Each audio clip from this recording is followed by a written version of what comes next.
Hello everyone. Let's not keep you waiting for too long because this stream is super special. We here at GoGodotJam have some special guests for this episode. And before we dive right into the interview, I want to address a couple of quick things before. First, let me know if you can hear me. Also, when the guests join, please let me know if you can hear them as well. Other stuff than this, thank you all for supporting the event so far. It's been a wonderful time. And also, just limited for this event, this t-shirt is 20% off for the first 10 people that are reaching in the description and grabbing the discount code. In today's episode, as I mentioned, we have two special guests, and they're from the team that enables us, that empowers us to create, to give life to our projects, to our game projects. And of course, I'm talking about Juan and Rémi from Godot. And I want to give a quick intro for both. So, as you know, Juan is one of the original creators of Godot.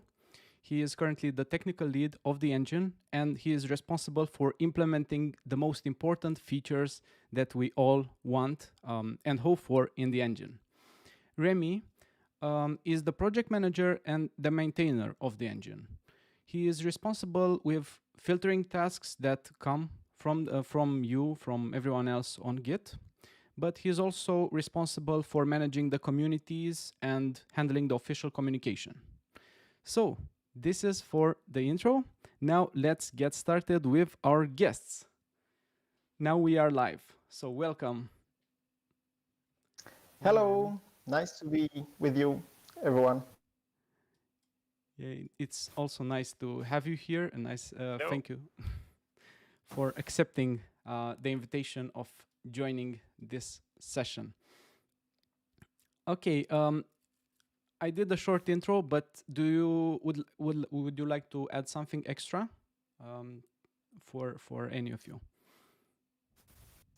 I think you gave a good intro for what Juan and I are working on. So Godot is a big community project with tons of people who contribute on their free time. So both Juan and I, the main task that we do is actually managing the work done by these people and making sure that it can be channeled in the right direction to make the engine go in the direction that we all the vision we share.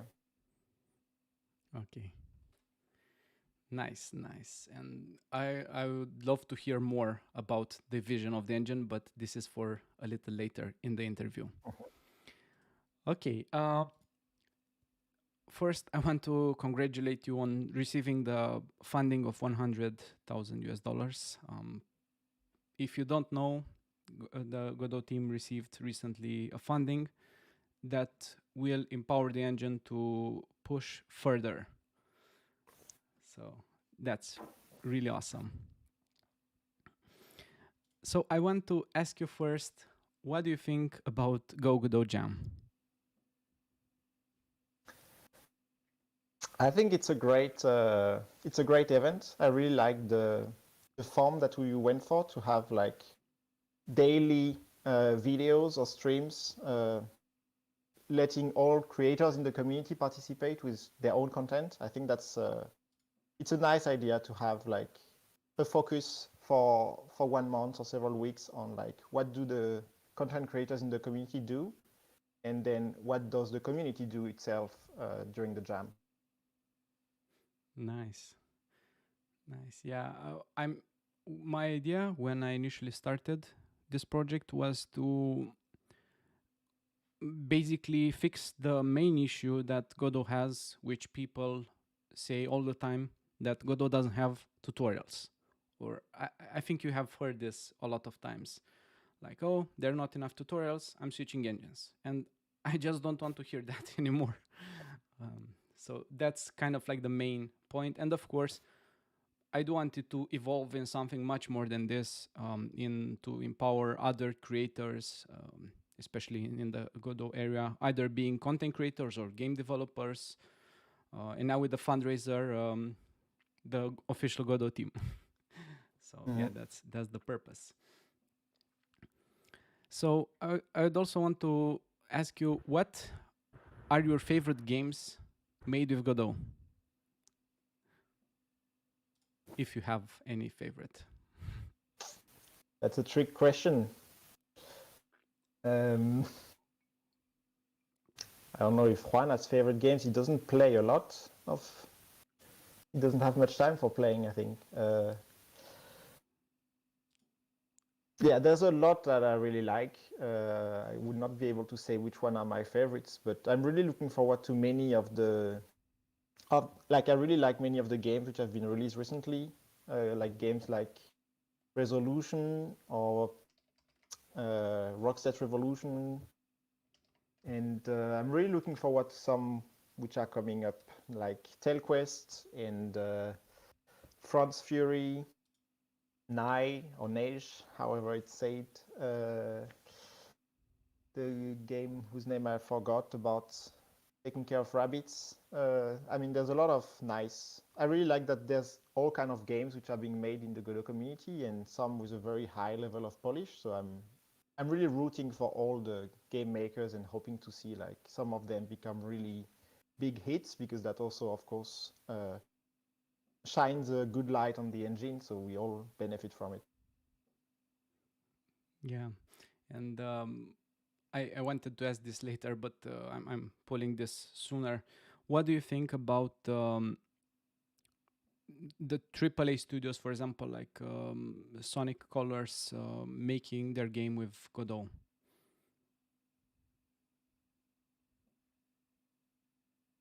Well, I have an answer, but I'll let Juan speak a bit, I guess. Yeah.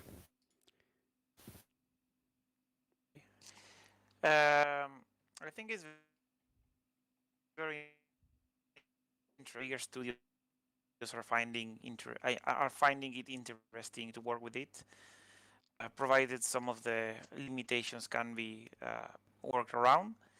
But I think it's quite good that we can eventually have an engine, especially in the upcoming Godot 4, that has something that studios are a bit more used to in terms of like performance and quality and things they can do.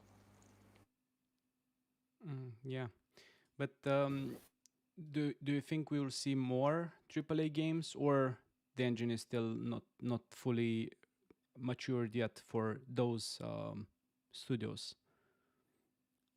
I think my feeling is that during the life cycle of Godot 4, it will be much easier for studios to just use it for different things, given we will be solving a lot of the common constraints that companies, especially bigger companies that want to use it, are finding with the engine. I think with the arrival of Godot 4, and especially like the point versions like Godot 4.1 or 4.2, it's going to be much easier for companies to just take it and use it. I can see there is a lot of demand. I get contacted a lot. Generally asked when certain things are going to be implemented. And it's mostly the same thing I tell to most companies I talk to. Like everything's going to be there in Godot 4 or 4.1 at much. But we need to stabilize and launch it first. It's a really huge rewrite of the whole code base. Yeah, yeah, and for people that are watching God of War's progress, I mean, the improvements are gonna change the engine entirely, almost, or that's my impression of. Like the render gets changed, the scripting gets changed, and upgraded, not changed. But yeah, basically, and the physics system. Basically, a lot of different parts of the engine get remade.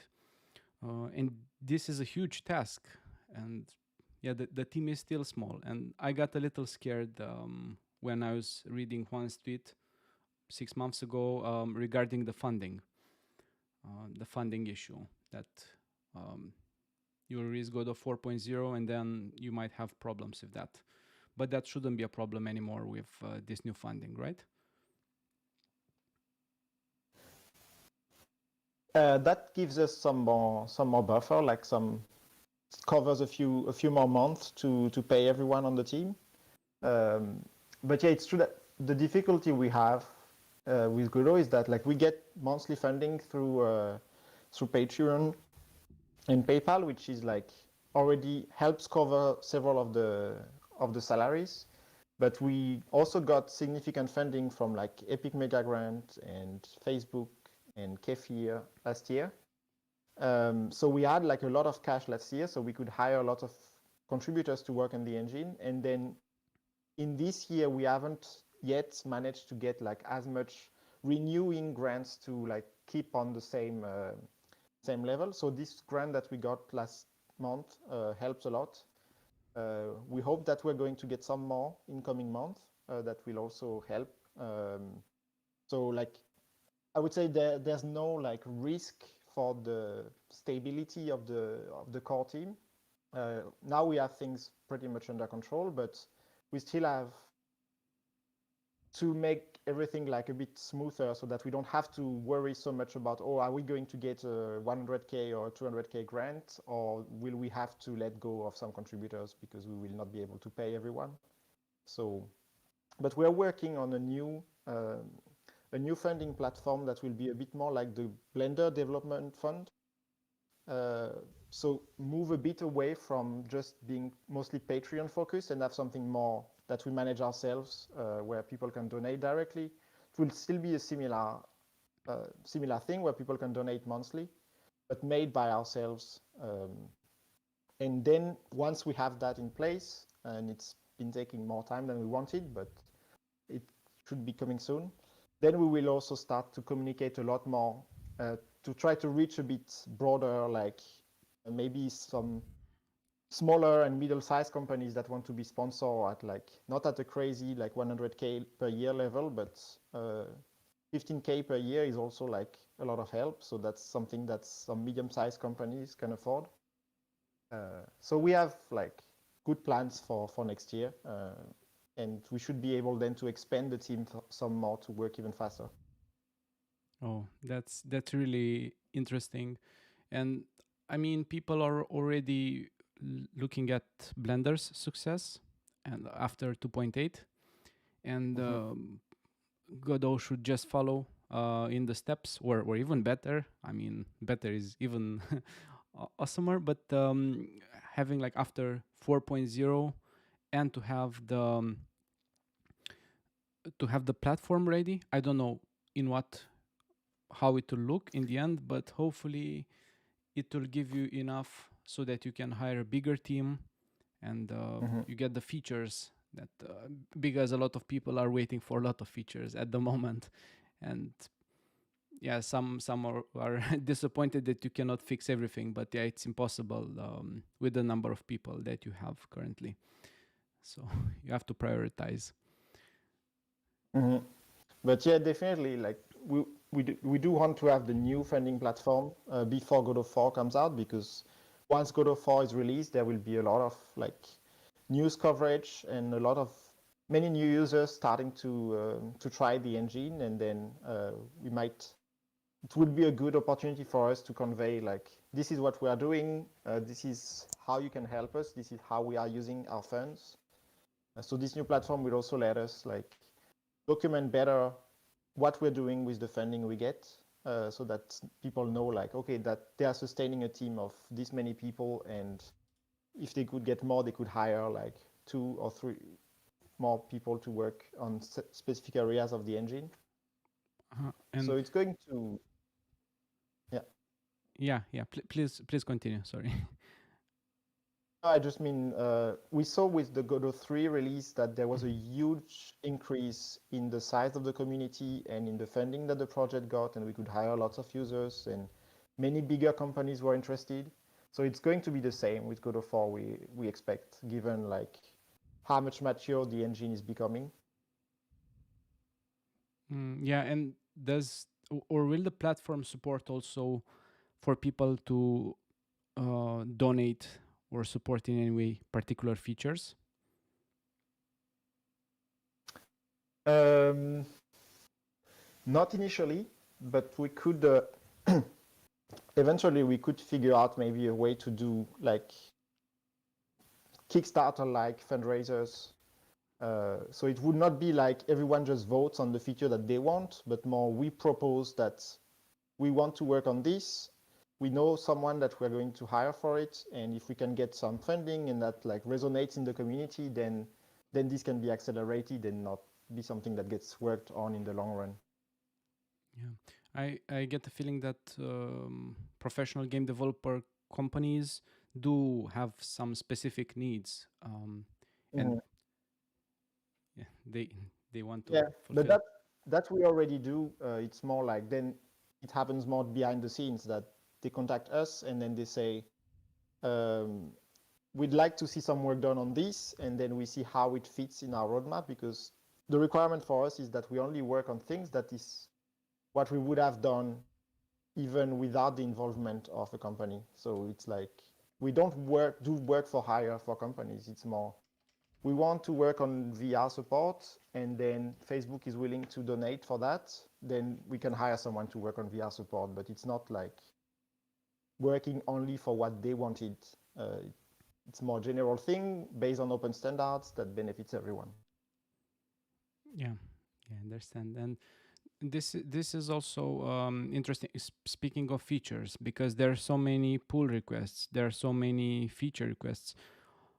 How do you decide which one to pick for the next tasks, so to say?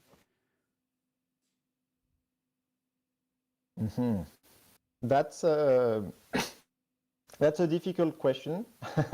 It's hard to formalize because it's something that really happens organically based on like feedback from core contributors, their specific knowledge about either the use case which is being proposed or the implementation of the feature, or so it's just discussion. So we discuss on the Godot contributor chat, we discuss on the proposals repository, on the pull requests themselves. And quite often, like the easiest pull requests to review are things that have been discussed beforehand, where we agreed, like someone comes and says, hey, I was looking at this and thought maybe this could be changed or this could be improved.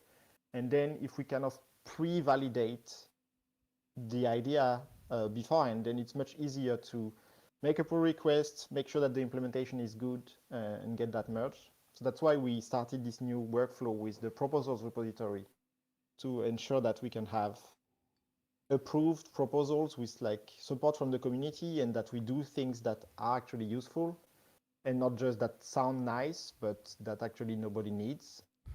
So we try more and more to make sure that all the changes are grounded in real life use cases, that someone is making a game and has a problem, and someone else or the same person has an idea on how to solve this problem in a generic way that benefits like most users.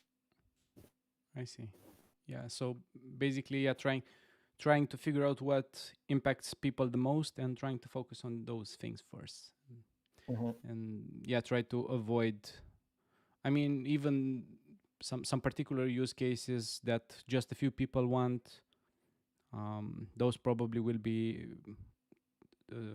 having a lower priority in the task list, or yeah, kept being kept in the backlog. Then we try to push towards like working first with plugins, maybe with like community sourced implementations of features, and encourage people to experiment, because it's very hard to like make a feature, make it good, merge it, maintain it, and ensure that it covers all the use cases that that Godot users have now and will have in the future. But with a plugin, you can really iterate independently of the engine and have people come to it, try it, improve it, tell the plugin author what is wrong and not just us. And then eventually that's something that can be like merged, like redone as a core feature in the engine if we think that it's something that's really beneficial to most users.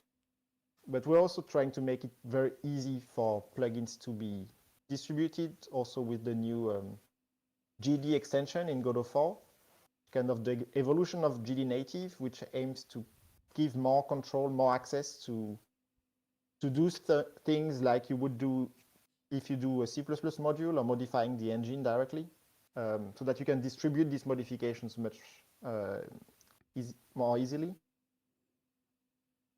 But yeah, we don't take shortcuts. So that means it can take several months or years for a good pull request to be merged, because we really want to do it the right way, and also because we lack resources, of course, to review things like as fast as we would want to. Um, but yeah, we often merge stuff after a year, and then it's like, wow, this could have been merged 11 months ago, but in the meantime, some people have tried it, have found bugs, have improved it, and everything has been refined. The core engine has changed. This has been adapted to it, and now the design is much better. So in the end, it's good that we waited, because otherwise we would have had something a bit more half-baked initially that would also have slowed down the development of other things that relate to it. Yeah, maybe hiring like a QA person that can actually spend time on the pull request might work. I don't know. That's yeah. At some point, that might be useful. For now, we have good contributors that do that, that test stuff, especially people who need the feature. It's the best workflow that the people who need the feature can actually try it and say like, yes, this is how I would want it to be. That's the best validation for a feature, and not just, oh, it sounds good, I want it, but then you don't actually know how to use it, and it will not fit your use case. It will have bugs. So yeah, if people are waiting for some pull requests, the best way is to try them and then provide feedback on how they work for their use case. Yeah, makes sense. And have you ever thought of opening your own asset store as a possible funding option? Yeah, I talk a lot, so maybe Juan can answer that too.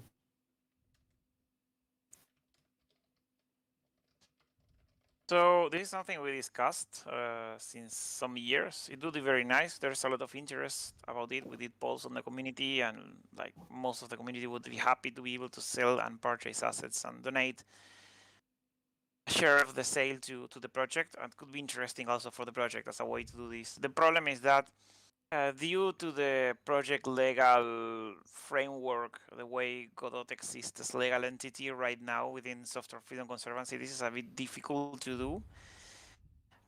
So we're trying to figure out ways to do it where you can do this legally. Because depends on the way it's done. We don't want to risk conservancies losing their status as a charity because supposedly they have restrictions in the United States. So it's not so easy. We have to find like legal ways to do it so it doesn't affect them. And we are working on that, but just takes time. Yeah, not much more than I can say about that. We are really working on this, but it will take a while. Yeah, people already in the chat. Give me the asset store. That would be so sick. So, yeah, I think probably like one of the main features of Unity is the asset store. And and people invest so much in it, and Godot will only benefit of having it. But it's mostly the legal difficulties that I've understand now that are the problem. Yes, basically. So just to make things a bit clear, so it's like a bit clear to everyone. Like when you look at projects like Blender or other projects, you could say they have the advantage that the project founder is somebody who was born in a country where they can actually create a foundation and do things properly. That's not my case since I'm from South America. It's very difficult here to do something like that. So we were recommended by Ton, the project founder from Blender, for us to work with Software Freedom Conservancy, they are a charity in the United States. So thanks to them, we were able to receive donations and hire contributors because doing so from where I am is not really possible legally. Things are quite difficult.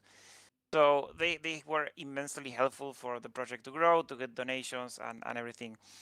But of course, the problem is that it's not our own foundation, right? So it's something that we use to be able to have it as a fiscal sponsor, so they can receive on our name. So there are things that are limiting in that sense that we have to work with them to figure out how to do the best way, so we can properly move the funding in a way that is not a problem for them. So we are working in figuring out how to do that eventually. Yeah, that would be so awesome to have it. It would just be the next step of the engine. And it also will help probably a lot of game companies that want to burn some steps and just get some assets up and running. Yeah, very nice. Okay, and now I think we can go with the main thing. Let's address the elephant in the room, and probably the question that everyone has in their head in the chat and as well is when we will see God of War officially released. I don't know. That's a good question. It will be soon, but not super soon. So we will have like the God of War Alpha 1, which will be released quite soon. That has been like more or less ready for a while already, but I mean we keep improving things, so it keeps getting better. I've made like pre-alpha builds, just not published on the Godot blog, but like just shared on Twitter, like every other week. So some people are already starting to use Godot 4 to like pre-alpha to experiment with the feature, provide some feedback. And we will have the proper alpha release soon. So the only difference will be the name, and that there will be a blog post that I'm currently working on to list a bit of the features. Like it's very difficult to write an actual somewhat comprehensive overview of the main things to look for, because there's just so much that changed that there's a lot of ground to cover. But once we reach this alpha stage, then it just keeps going the same. It's just like it changed name, it's alpha, and our focus will be on getting feedback from the users about what has been implemented and fixing bugs. So in that time, we can still like change the implementations a bit, add some new features that we still have a lot of pull requests to review, so we will still merge some of them to get some new features. But that we will already start going towards stabilizing. I mean, we've already started that. It's already much better now than it was 6 months ago. But yeah, it will be like making the features we have more mature and more making sure that they are good, because the main thing is that once Godot 4.0 is released, then we don't really want to break compatibility. So we cannot change things too much, or if we do, then it's like Unity style. You have to add a new subsystem that does the same, and then you have two competing systems for the same feature. So we want to try to get the most we can right at this stage, but of course it will, like, you can never have everything perfect. So there will still be needs for doing things differently in 4.x releases. But yeah, we will have then this alpha period for some weeks, and then beta, which will be all about fixing bugs, and then some release candidates. And if you know a bit about like our history on releasing stuff, then you can probably imagine that there's still a few months left before we can have something that we call 4.0 stable. So it will be like, my current estimate would be in the first quarter of 2022. Knowing that this is, as usual, pretty optimistic estimate, so it might also be later, but that's what we are aiming towards. Yeah, sounds awesome, and I pinpointed some stuff that you said right now, which are super interesting. I mean, we already seen some features from God of War making their way to the current version, like occlusion culling, which is awesome. So that means that people are still getting awesome stuff. But probably the major thing and the major pain point in other game engines, I don't want to give names, but there are some engines that update and keep systems that do the same thing, and it just messes up everything for people. So probably it's better just to get it out of the way. It breaks your project, that's it. That's, of course, that's a known factor. But after this, yeah, that's it will just go up from that point. Yeah, that really depends on the size of your community, and like how many people can you afford to annoy by breaking their projects and forcing them to do some work if they want to have access to bug fixes. Because the main problem is that like you can say like, oh, as in other engines, they can just stay on an old version and finish that game, their game on that version. But for example, if you want to publish your game to Google Play or like some of the platform or macOS or stuff like that, the platform requirements change every year. So the engine needs to be updated to match those platform requirements. And then that means if we break compatibility and some people cannot upgrade, then we need to still provide them some support so that they get updates, and then that means more work for us. So it's always a balance that has to be found between like a mild compatibility change or doing things in a way that will not break projects. But usually we haven't broken compatibility much. So when we do, it's like, okay, you go from 3.x to 4.0, then you really have to port your project, and it's going to take you like a week of work to do it.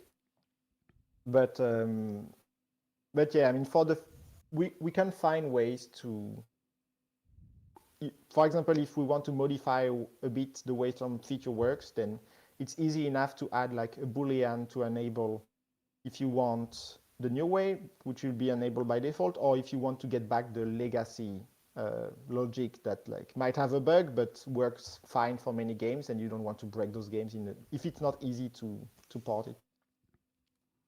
But for example, now we have a contributor who worked on backporting the new navigation server to Godot 3.5, which was like, it was implemented like in February 2020, so it's like for Godot 4. And we did not backport it because we didn't want to break compatibility, but now we thought that like the current navigation system is so weak in Godot 3 that it's still worth it to have this theoretical compatibility breakage, but in practice, most projects should still work fine with the new system and then just have access to more features. And some of them might still need to do some tweaks to make sure they get back the behavior they had. But we also don't see a lot of games actually using the navigation system, precisely because it's not very good in Godot 3. Yeah, I've heard some stuff about the navigation system. I haven't used it personally, but I heard that it has some issues. And I want to ask you, because now we are almost wrapping up 2021 and we are heading into 2022. And where would you like to see Godot in 2022? And I want you both answer this question. Well, Juan, you can start then. Wanted to see it stable more than anything else. Yeah, we need to make it stable. Just to continue a bit from what you said on the last question, since we got such a generous amount of funding last year, we were able to hire a lot more contributors and like do the having the you could say the joy of rewriting everything we wanted to rewrite in Godot 4. Like we did a lot of work on rendering, on physics, on the UI is now being changed also. The networking and multiplayer is also getting a complete overhaul. All these things based on lots of discussions on the social platforms, on GitHub, on Rocket Chat. So there were lots of discussion. There's more and more involved people every time. Like for example, there were many late additions, like the new extension system. That is something we really needed to do because the GD native system was really weak. So now there's lots of interested and involved contributors working on that. So the thing is that we open the door to doing everything that needs to be broken, let it be broken, let it make a new, and this is what is making it take so long. But in the end also it's really worth it because all the problems we used to have with Godot 3 in so many areas, now in Godot 4 they are for the most part either solved or in a state where you can keep working on them and improving, which was impossible due to the design in Godot 3. So this was a huge amount of effort to make Godot a more modern engine with more modern foundation. But now what we want to see it is, now that everything is more or less there, there's a few things that need to be merged, like the new multiplayer. The extension system is still a bit unstable. but we really want to stabilize everything as much as possible and do a release of 4.0 now. Mm-hmm. Yeah, I can. I agree with the keyword stability.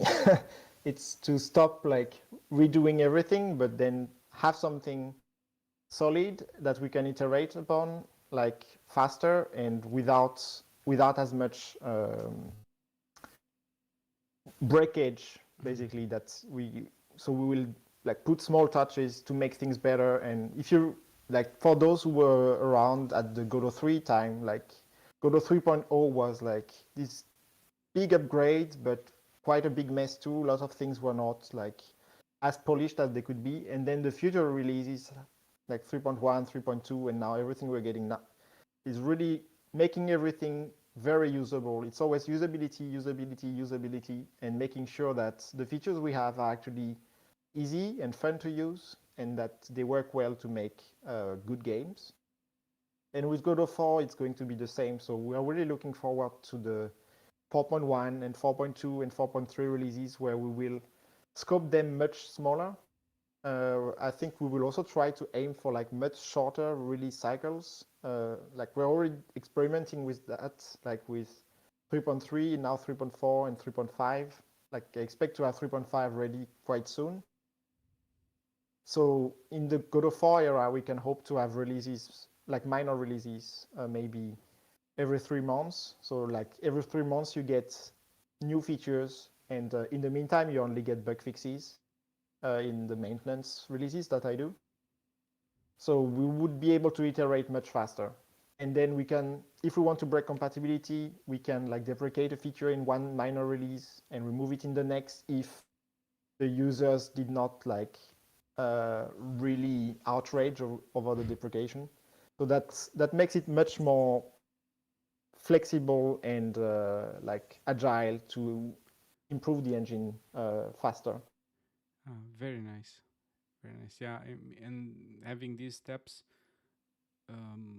as soon as possible, it will just mean that the update cycles, people will get much faster stuff in the engine. Mm. So that's nice. Yeah. And it And will also be like we're also looking forward to it because it's going to be easier for us. Like it's going to be much more relaxed, that we're not always in a constant state of like everything is in works and like you never know what's really stable, what's really finished. Like once we reach 4.0 stable, we will add new features that will create some instability, but it will be like nothing compared to what the 4.0 development has been. So it will be much easier to review new contributions and mentor contributors, help teach them about like how to do things, and then delegate more of the work. So it will be much, I hope at least, that it should be like a lot easier for all contributors to work on the engine yeah, that's and not nice. have this Yeah. separation between 3.x and 4.0 where some contributors want to focus on one and others on the other because some have a game they want to ship. And then I'm split myself between three branches because like there's the master branch, the 3.x branch, and then the current stable release where I still make updates. So it will be easier to focus on less stuff at once. Yeah, yeah, it's I mean, getting into one of those development hell stories, not being able to, like, people, some people are stuck in the three, like the 3 series, and others in 4, and you have to maintain both. it it doubles the work, and yeah, try to have a clean cut, and hopefully people Mm-hmm. will stick with the fourth version. And if you'd have, let's say, unlimited funding resources, or a lot of resources, which parts of engine do you think they need the most right now? How would you focus that money? I think the problem is mostly on the way that we use. I mean, we generally use the funding in a bit different way than you would expect. Point to say, okay, we use this money, we hire something that we believe that is needed. Uh, sometimes works, sometimes doesn't. You need to find the right person to do it. Otherwise, if we just put the money to something and we hire somebody who not like familiar with what needs to be done, in the end, in order to be made properly, we ourselves have to spend a lot of more time with that person to do things like properly. So in the end, the way we work is a bit different. I mean, it's the same as doing bounties on this kind of thing. You could say, okay, I have a bounty for doing this, but the problem with that is that whoever's going to do it will probably do it in a way that we don't feel is the best way it could be done. So it would need a lot of feedback. So then why put in a bounty if you have to get involved a lot in doing it? So what we try to do is a bit different. We try to find who are the contributors that work in different areas that are doing like the best job in doing what it has to be. Like somebody is working on physics or working on scripting or different areas of the engine or rendering. And if that person is doing a fantastic job, then we try to secure funding for that person to work full time. And that ensures that we hire the best possible team for the job, at least paid by the project. This ensures that things get done, things get done like properly. Not a lot of involvement needs to happen from our part, aside from reviewing the pull requests and giving feedback. But for the most part, that person can go and work on a week and then put a pull request and we just review. And because that person has a very understanding of how things have to be done and everything, it's mostly like you read something that you had written yourself pretty much. So it makes things much easier to just hire contributors who are doing a great job. And what's very interesting is that that number of people who could contribute to the project but we can't hire because we don't have the funds increases every year, like faster than we can hire them. And this is kind of a problem because it means that we need to work harder in securing funding so we can hire more people to contribute to the project. And this is something that we will need to figure out how to solve next year, how to properly be able to get more funding to hire more of the contributors that are already contributing, and we want them to work full time for the project so they can do what they already do really well. I mean, spend their time entirely for the project. This means that comparatively, maybe if you compare with a company that was developing a game engine, they need to put up like generally a job position, find somebody. That person may adapt, may not work exactly the same. I mean, the person may have a lot of experience that you can check that they have it, but maybe they don't really work the way they need. They need a lot more checking. So with Godot, the idea is that we try to hire the best possible team, like all developers who exactly know what they will be doing and how to do it. And in that case, having like this amount of hired people by the project, plus like the thousands contributing every month to the project, then that can be developed in a way that like can very easily match how commercial engines are developed because of the quality of the code being put in them and the talent of the people contributing. It's completely different to how a company works, but we found that this is the way that works the best for the project. Yeah, it's very interesting approach. I never thought about this, like because you already know how good they are, and probably like if you'd have like say let's say 10 million US dollars, and you just say okay, so what's the list of people that contributed? Oh, this. Okay, no problem. And then just distribute that money and get the fixes and the stuff done, and boom, you have it. You don't need to spend time on hiring people, like doing the whole headhunting and stuff like this. You just go go in the GitHub pull request and you have it. That's very nice.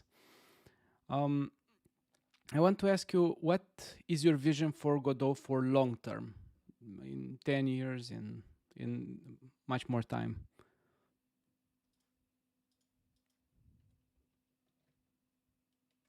Suppose I can try to answer that, seeing that Remy is a bit quiet. Uh, I think what's interesting to say here is that that is very much something that the community makes, while on the you could say on the project like hierarchy or something like that, you could say it's something that we try to keep a vision and direction, but At the same time, most of what we do is we try to get as much feedback and ideas and proposals and everything from the community to understand where they want to go. That includes from the little guy working on a small game to companies that may want to spend a few millions in making a game. We try to understand what everyone's needs are and trying to find a common ground on what we make it work. So in general, there's not. I mean, but there are many things we know that we have to improve and fix and make better. We don't know exactly what it is. The Godot development is very, I would say, use case based. Like, let us know what you're having problem with, and we will try to find a solution rather than saying, okay, I believe this has to work this way, and then we go and do it. Because generally, when you have this attitude, you will get it wrong, and it's very common that you will spend a lot of time implementing something that nobody really likes or nobody wants to use this way. They prefer it doing a different way. You will get a lot of complaining. So try to be like very much in the day to day, like seeing what feedback we get, what proposals we get, what complaining we get, what people like wants the most. Try to work on the short term on that, right? On the long term, what usually we have is the stuff that we know that with what we have we can solve the problems. So we need to figure out a way to do like large changes that would allow this in the long term because they would need rewriting systems and these kind of things. So this Godot 4 is mostly something where we a lot of things pending for the very long term and now finally are able to work on it. So when we launch it, we're probably going to find out other things that community needs that we will need to do some core changes so it works on the long term. So again, it's something very day to day. It's very difficult to think or assume where we will be in 10 years because again, we are very much working with the community on the day to day, finding exactly what they want so we can figure out the best way to do it. Okay, yeah, makes sense. And focusing on the community probably is the strongest point of the engine. And this is how we got Mhm. such a good community, such an awesome community. And do you have plans to improve the 3D part of the engine?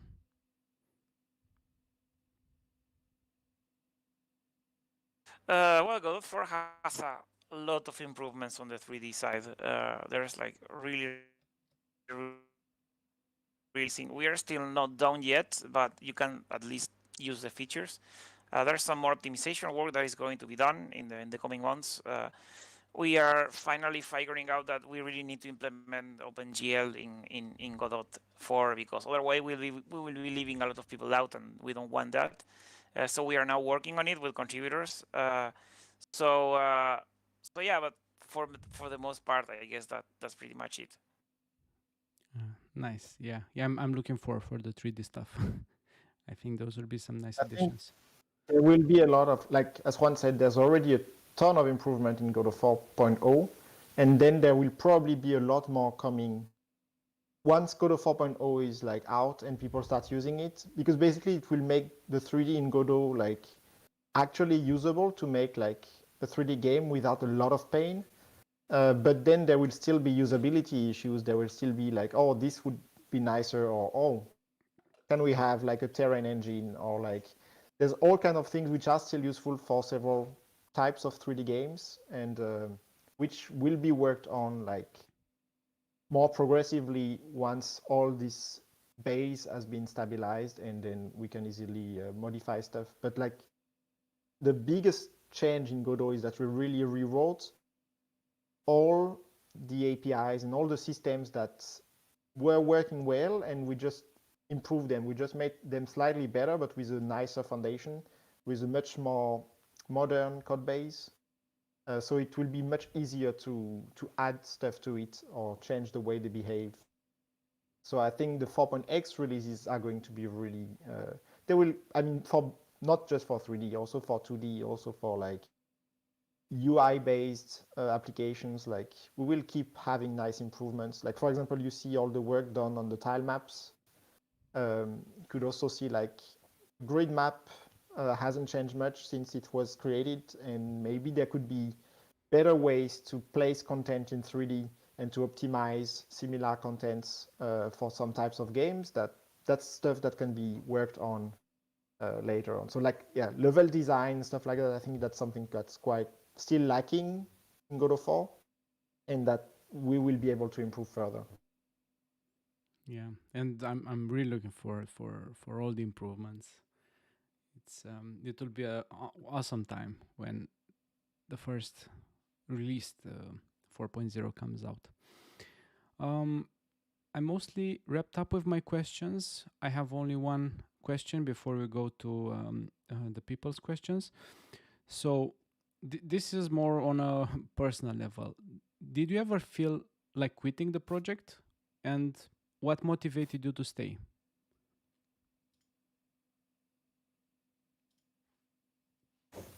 That's a good question. I don't know for Juan.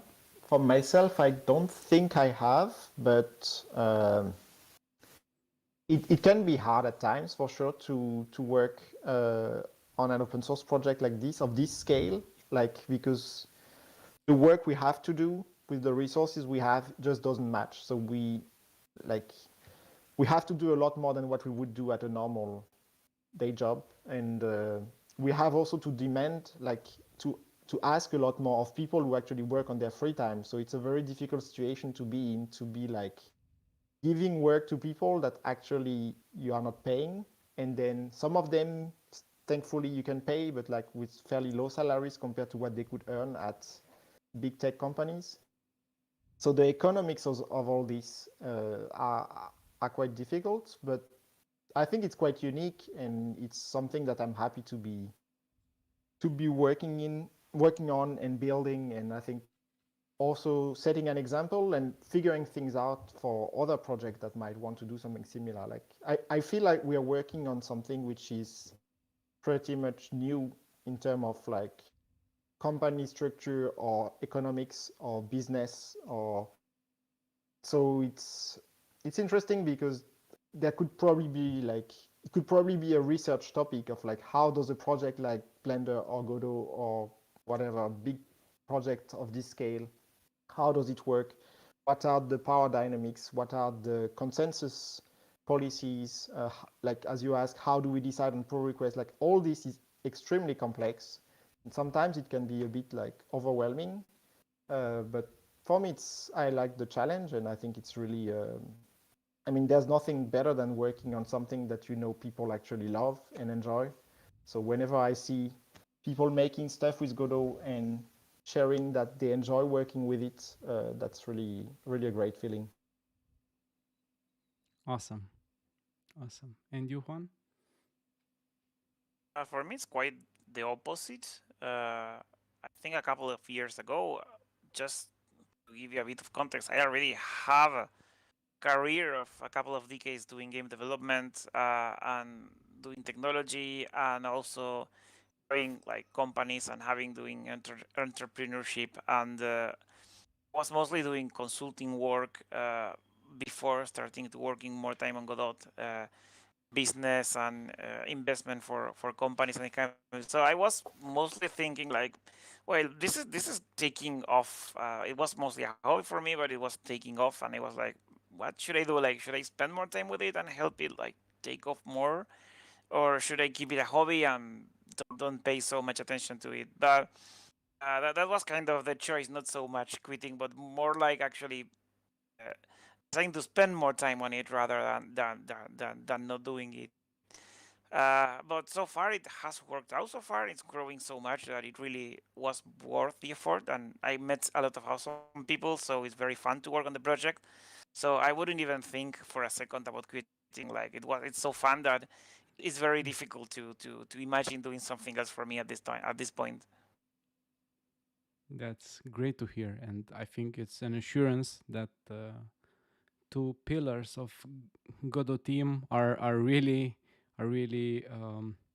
in place for the long ride, because the whole development is going to be for the long term here. Mm-hmm.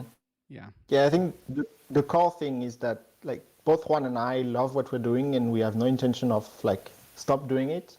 But the project itself needs more people, so Yeah. we need to be able to like delegate more of the work that we do to other of the core contributors, and we've been working on that. the whole year, and we still work on that to like really let some of the most active and most competent contributors rise as maintainers on features where we no longer have to be in charge of that, but they can manage their own area. So a bit growing a bit bigger from like having Juan and I supervise everything to having more groups of people that can cross review their own work, involve other contributors, like because if we don't want to have too much hierarchy, but if like let's say Camille is maintaining the physics system, and then could more easily find the time to communicate with people that want to help with physics, and then make those people become also core contributors on the physics system, and then now they have a good work relationship where they actually work on features together, cross-review their work, and more people could join that. And that's completely independent from Juan and I. We just know that we trust Camille as like the lead on this. We just have a look and participate in discussions on like design, but then everything can kind of work without require too much of our mental power, basically. So that's what makes everything sustainable. So, and that's the key point, I think, when I was saying like it's hard. It's like it's hard to make it sustainable, and we're working on that so that it's easier for everyone. Awesome, awesome. And you're doing an awesome job. I mean, people already said this in the comments. I want to say as well, but an awesome job. And I hope you can continue this for as much time as possible, and you get the funding that you need to be able to continue, because you do have rent and other bills to pay. So we need money for that. Okay. Now let's get quickly over the questions from the front row supporters. So Kyle asks, will there be any project management structural changes with the release of Godot 4.0?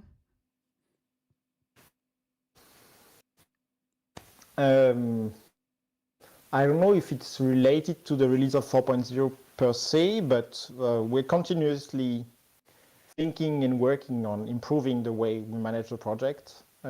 So right now we are actually starting to work with some contributors on having a production team, like as you would have in a game where you have a producer that kind of basically does the work I do now. But then so that there can be more contributors that can take part in the work I'm doing. And one thing that could also be done is maybe delegate release management for a specific branch to someone, like for Godot 3.0, I think we had Hein-Peter that did the releases, and while I was focusing on the master branch. So we could probably, like once we release 4.0, have someone that focuses on the 4.0 bug fix releases while I focus on the master branch, or someone that focuses on, like the last release in the 3.x branch will probably make it a long-term support release. So maybe we will have several contributors interested in like maintaining that so that I don't have to always look at it myself. So yeah, it will be more about delegating and sharing responsibilities. And that also requires like defining them better, documenting the workflows, and finding new tools or developing new tools that enable us to work together more efficiently. Great, great. Victor asks, will the asset library, the one that you currently have, will see more attention to its design and presentation once Godot 4 is out? Yeah, Juan, go ahead. Sorry. Well, as I mentioned before, we are trying to figure out a way to make a better asset library so we can do properly have, like, for example, comments and ratings, and probably that would need to include some sort of login, or maybe use your GitHub account or Google account to log in. I don't know. That's quite a lot of work. So we were planning all this for a new asset library eventually that would also allow selling and buying assets. But again, we're still a bit stuck on the legal side of that. It's progressing. I can promise that it's progressing. Like every month we have a bit more news on the topic. So eventually, I hope that next year we can have something like that if everything continues going, moving along, at least for now.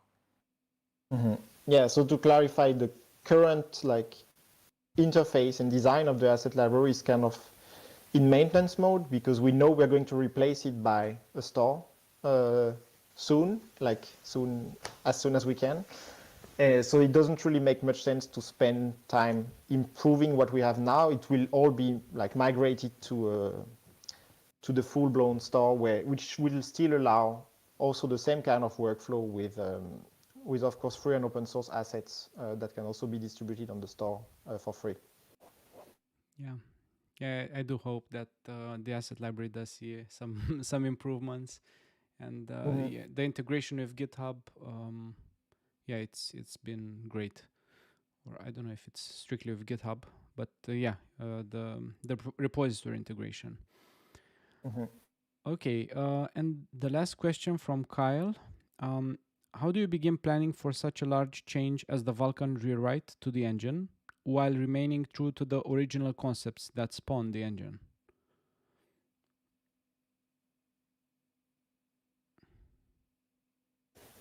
I have no idea. I just went into reading what Vulkan was, and at the beginning, the idea was to try to keep the current architecture, but it soon became obvious that the modern rendering APIs work a bit different, so had to change. So it was mostly adapting on the fly, like just like working on it, and you suddenly are like, that's not going to work. Let's expose it a different way, or like which amount of complexity you want to expose the user.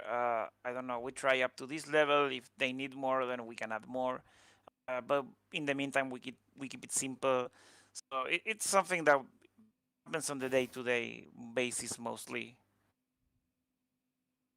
Yeah, nice, nice. So it's day to day.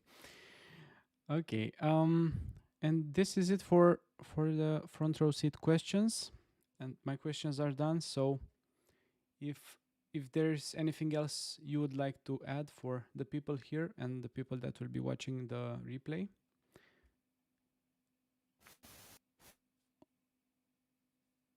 Well, I'm first, thanks a lot, Adrian, for organizing this and for the nice questions. I think you had a good series to cover different topics which are important for the Godot project. And thanks everyone for their support of the project and their use of Godot. Of course, the whole point of the Godot project is only to make something which is useful and accessible to everyone. So we're happy to see it being used, to see games published with it, and for all the feedback that we're getting. Yeah, awesome. Yeah, I'm also I also made some feedback videos. They are not received very well by the community, but Yeah, it can be tricky, but I mean, there's like we were discussing a bit about that, like how do companies usually work? Like I would say there's maybe three different ways to develop a game engine. Like the best way, if you just want to make a game and a game engine, is to just make your game engine for the game. So like while you're like basically it's partly how Unreal worked initially, at least, where they improved the engine to match their needs in their games. So that's a very great way to make sure that what you do is useful because you use it right away. Then you can also try to anticipate and make the cool features that will like interest people, and then always try to be at the front of the technology on all the cool new features. That's not something that we want to do because that's just like that requires way too much funding to do that, and you don't really know if the people are actually going to like what you're doing. So that's why our approach is a bit lagging behind maybe the rest of the industry, where we're like always one step behind, just waiting for the needs to come, and then once we see the needs and the users confirm that that's what they want, then we try to get this done in a way which is like maybe better than what others have done already, because we're a few steps back, so we can also see like what has been done, what was good, what were the mistakes. Can we improve this to fit better in the philosophy of the project? So we don't have like all the newest features right away, like the coolest stuff in the industry. But what we do get eventually tends to be, I think, quite good, and the feedback we get from the community is quite positive. So I think that's a nice way to work on foundational technology, where if you want to make some color ultimates and you have needs that are not fulfilled with the engine, then you have this foundation, and then you just hire your own people to do what you need for your game. And then you're back to this first way of developing a game engine I mentioned, where Godot for them has become their own game engine that they develop for their game, so they can just cut whatever they don't need, add whatever they need, and go straight for the game. So it's nice to have Godot as a foundation that can also be used in this way. Yeah, and as I'm becoming more and more accustomed to the free and open source philosophy, I think in this current world where companies try to rip us off with subscriptions, I don't want to give names here. It's actually not a game engine company. It's I'm looking at some other design companies having these free softwares like Blender, like Godot, like Audacity. I don't know what's going to happen with Audacity, but I think we need more of these, and we need to make them better, because otherwise we'll just get corporate stuff that will just take our data away, will make us pay a lot of money and other stuff. And yeah, don't stop. Don't stop. Yeah, please continue what you're doing. Okay, thank you a lot for the interview and for accepting this. And I'll ask you to remain a second while I'll do the outro. Yes. Okay, cool. Pleasure. Thanks for the invitation. Okay. So everyone, thank you all for attending this awesome interview. The GoGodotJam continues. If you haven't yet submitted your game or joined the jam, you should, because we just lost #1 on each, and we need to get it back. I'm Adrian, your host, and I will see you in the next one. Bye.